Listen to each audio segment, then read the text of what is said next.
So first of all, what helped me when I was learning connections was to practice this specific connection first. So this connection is a handstand to a back handspring.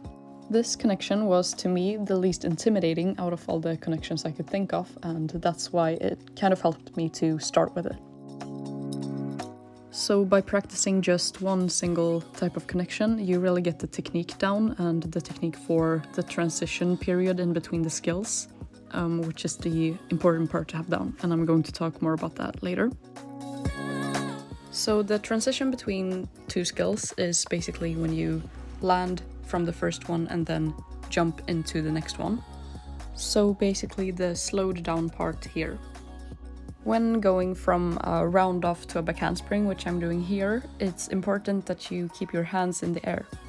This helps the skill become a more smooth connection, since if you were to swing your arms in between, it kind of like holds up the skill a bit. You want it to go as fast as possible, and you will see that when you connect skills, it does come naturally, that you don't really have to move your arms or do anything because you get so much power from the first skill. But if you're just learning connections, you might want to try to swing your arms in between the skills, because this can help you get used to the movement before you do the actual connection. And it's also helpful to think about your legs and that they should be bent a little bit in between the connections. And this is because it also creates a more smooth movement. And this can be important to think about since you're probably used to not trying to bend your legs in gymnastics. But in a connection, I find that it goes more smoothly when you bend your legs in between. So different starting skills give different amounts of power and speed when going into a skill, like a back handspring.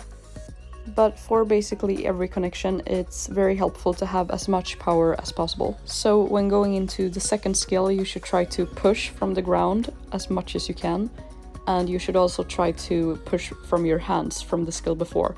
If you, for example, did a round off, you should really push from your hands so that you get as much power as possible from there. And then also push from the ground when you land.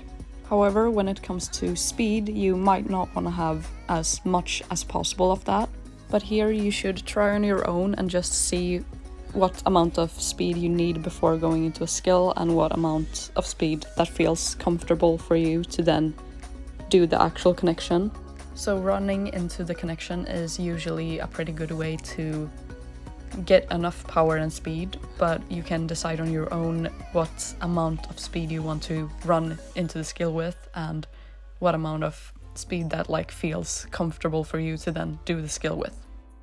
And that was everything for this video, so thank you for watching, and if you have any other questions about connections or anything else, you can comment down below.